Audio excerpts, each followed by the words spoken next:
Hello and welcome to all of you in geography class. हम लोग चर्चा कर रहे थे भारत की कृषि पर। इसके पिछले भाग में हमने ये जाना था कि भारत में कृषि को प्रभावित करने वाले कारक क्या-क्या हैं, इसके अतिरिक्त भारतीय कृषि की विशेषताएं क्या हैं और भारतीय कृषि किस रूप में अर्थव्यवस्था के लिए महत्वपूर्ण है। इन बिंदुओं पर हमने पिछली क्लास के अंतर्गत चर्चा की थी। पिछले वीडियो में हमने उसके बारे में जानकारी प्राप्त की थी। आज हम बात करते हैं भारतीय कृषि की पर आने वाली महत्वपूर्ण समस्याओं के बारे में। वहीं उसके साथ साथ उनके समाधान पर भी हम यहाँ पर चर्चा करते हैं। जैसा कि हमने जाना था कि भारतीय कृषि जो है वो अर्थव्यवस्था के अंदर एक अत्यंत ही महत्वपूर्ण स्थान रखती है।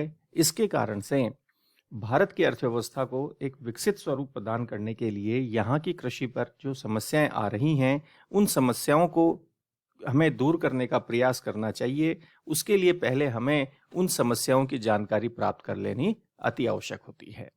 तो हम आज के इस वीडियो के अंदर बात करते हैं भारतीय कृषि की प्रमुख समस्याएं और उनके समाधानों पर, और उसके साथ साथ समाधान के रूप में ही जो कृषि जलवायु प्रदेश बनाए गए हैं, हम उन पर भी यहाँ पर आज चर्चा करेंगे।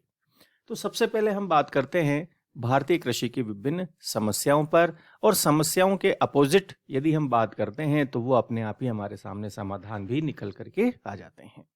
जैसे कि सबसे पहली जो समस्या आती है वो आती है जिसको हम कहते हैं लघु और बिखरी जोतें। ये एक भारतीय कृषि के अंतर्गत हमें एक बड़ी ही महत्वपूर्ण समस्या दिखाई देती है कि यहाँ पर जोतों का आकार बहुत छोटा है, या हम कहें कि पारंपरिक जो हमारा पारिवारिक जो पद्धति रही है जिसमें जमीन का विभाजन होता आया है, जिसके कारण से जोतों का आकार लगातार छोटा हो रहा है, वहीं उसके साथ साथ वो बिखरी हुई भी है, जिससे कृषि के अंतर्गत इन्वेस्टमेंट जो है वो काफ़ी अधिक महंगा हो जाता है, और जिसके कारण से कृषि एक लाभदायक व्यवसाय नहीं रह पाती है। ये भारतीय कृषि के अंतर्गत हमें एक समस्या के रूप में महत्वपूर्ण दिखाई देती है कि यहाँ पर लघु छोटी जोतें हैं और उसके साथ साथ जो भी हैं वो भी बिखरी हुई हैं। अर्थात किसी किसान के पास कुछ जमीन का भाग एक जगह पर है तो उसी किसान के पास दूसरा भाग उसका कहीं और है। तो दोनों जगहों पर अलग अलग होने के कारण से वो यहाँ पर कृषि के अंतर्गत इन्वेस्ट सही तरीके से नहीं कर पाता, जिससे कि उसको कृषि के अंतर्गत लाभ नहीं मिल पाता। इसके लिए हमें महत्वपूर्ण प्रयास की आवश्यकता है, वो है जैसे कि चकबंदी का, या फिर उन बिखरी जोतों को एकत्र करके एक सामूहिक कृषि का विकास करने की आवश्यकता हमें भारत के अंतर्गत दिखाई देती है। वहीं दूसरी ओर जो दूसरी समस्या आती है जिसे हम कहते हैं उन्नत बीज की कमी।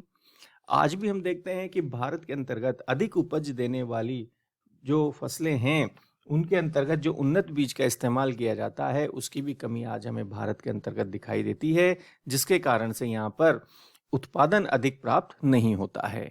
वहीं इसके साथ साथ चाहे वो खाद हो, उर्वरक हो, या उसके उपयोग को लेकर के उनसे संबंधित बरती जाने वाली अज्ञानता, ये भी अपने आप में एक महत्वपूर्ण समस्या के रूप में सामने आती है।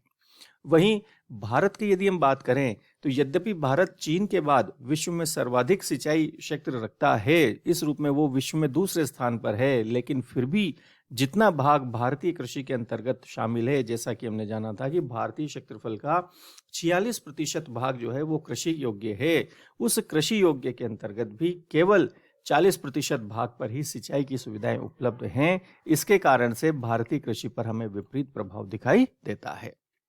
अगली जो हमें यहाँ पर समस्या दृष्टिगत होती है वो है यंत्रीकरण की कमी।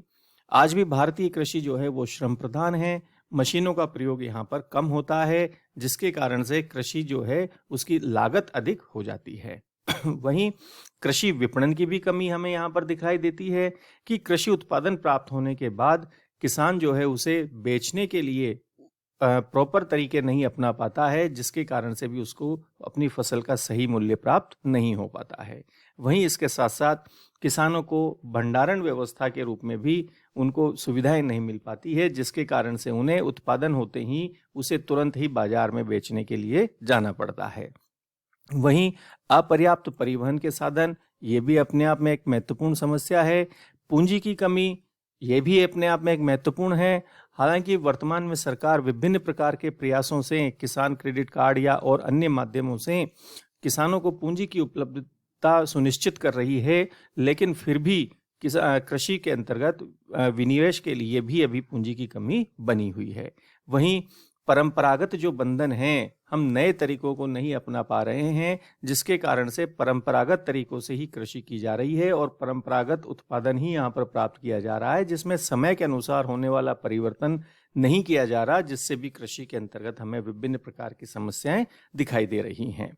वहीं प्राचीन तकनीक है या मानसून पर निर्भरता है, ये भी अपने आप में एक कृषि के अंतर्गत महत्वपूर्ण समस्याओं के रूप में है कि भारतीय कृषि को तो मानसून पर निर्भरता के कारण मानसून का जुआ कहा जाता है। जिस वर्ष मानसून अनुकूल रहता है उस वर्ष कृषि उत्पादन अधिक हो जाता है, वहीं मानसून की प्रतिकूलता के अंतर्गत कृषि उत्पादन पर भी उसका विपरीत प्रभाव पड़ने लगता है।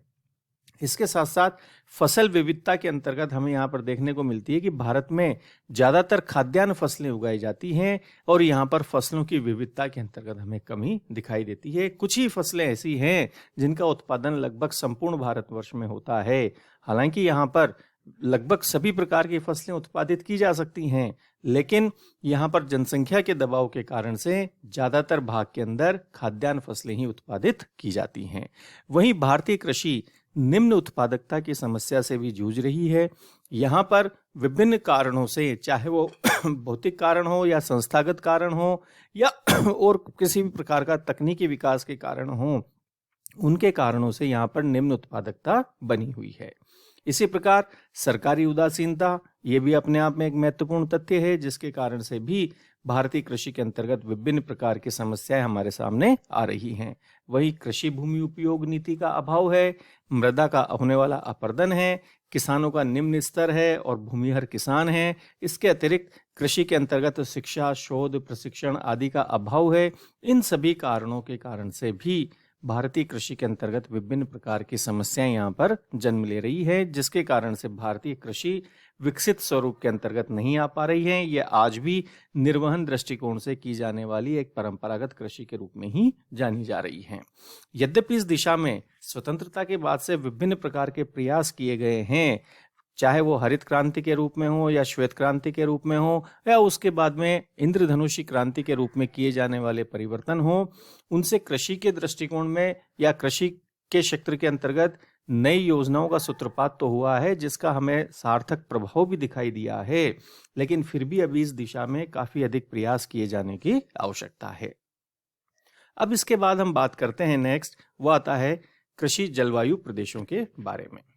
जैसा कि हमने इसके पूर्व भी जानकारी प्राप्त की थी कि भारत के अंतर्गत जलवायु की विभिन्नताएं पाई जाती हैं, उसके अतिरिक्त धरातलीय विविधता भी भारत के अंदर अत्यधिक पाई जाती हैं।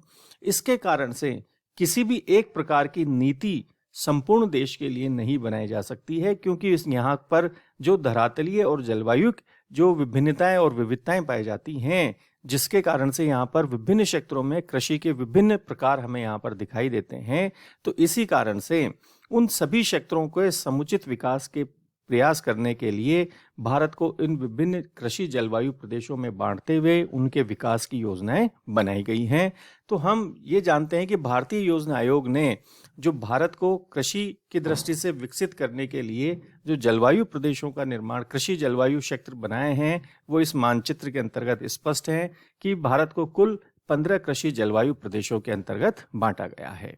सबसे पहला आता है वो है नॉर्थ वेस्टर्न माउंटेन रीजन, यानी कि उत्तरी पश्चिमी पर्वतीय क्षेत्र। ये हमें दिखाई दे रहा है कि ये कश्मीर वाला भाग जो है, उसके साथ साथ हिमाचल और उत्तराखंड का कुछ भाग इसके अंतर्गत शामिल है।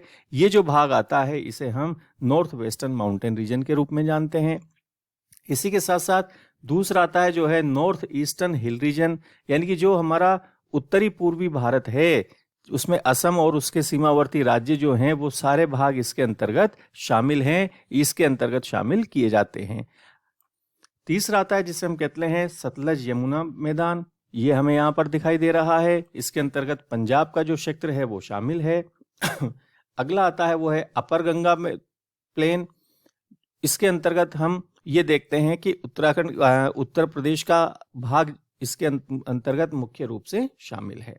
फिर उसके बाद आता है वो है मध्य गंगा का मैदान। इस मध्य गंगा के मैदान के अंतर्गत उत्तर प्रदेश और बिहार, पूर्वी उत्तर प्रदेश और बिहार का भाग इसके अंतर्गत शामिल है। वहीं लोअर गंगा प्लेन के अंतर्गत पश्चिम बंगाल वाला क्षेत्र इसके अंतर्गत शामिल होता है।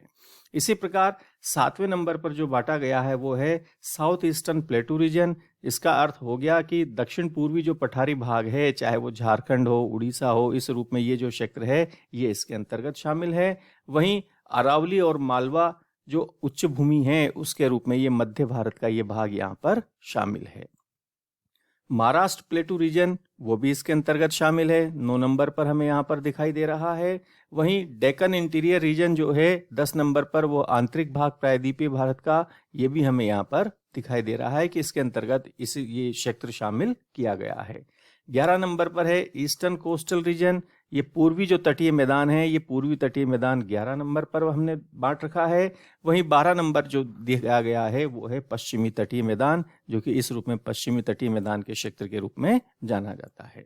वहीं गुजरात को अपने आप में एक अलग ही कृषि जलवायु प्रदेश के रूप में शामिल किया गया है। वहीं पश्चिमी राजस्थान की दशाओं के आधार, भौगोलिक दशाओं के आधार पर उसको भी एक अलग ही जलवायु प्रदेश के अंतर्गत शामिल किया गया है। और जो भी हमारे द्वीप समूह हैं, चाहे वो अंडमान हो या लक्षद्वीप हो, इन्हें हमने अलग से ही एक प्रकार के क्षेत्र के अंतर्गत बांटा गया है। तो इस प्रकार से हमने देखा कि इन सभी के पीछे बांटने का आधार क्या रहा है, वो है धरातलीय और जलवायु विविधता जो यहाँ पर पाई जाती है उसके आधार पर। अब इन क्षेत्रों के अंतर्गत अलग अलग प्रकार की कृषि ही विकसित की जाती, कृषि की संभावनाएं हैं। इस कारण से कृषि को समुचित रूप से एक व्यापक दृष्टिकोण प्रदान करने के लिए भारतीय योजना आयोग ने भारत को इन 15 कृषि जलवायु प्रदेशों में बांट करके उनके विकास की योजनाएं बनाई गई हैं। इनके बारे में हमें जानकारी होना अति आवश्यक हो जाता है। ये 15 कृषि जलवायु प्रदेश हैं और इनका वर्गीकरण और वितरण किस प्रकार से हैं उसके बारे में हमने आज यहाँ पर जानकारी प्राप्त की है। आप इसी प्रकार हमारे साथ बने रहिएगा। Thank you very much.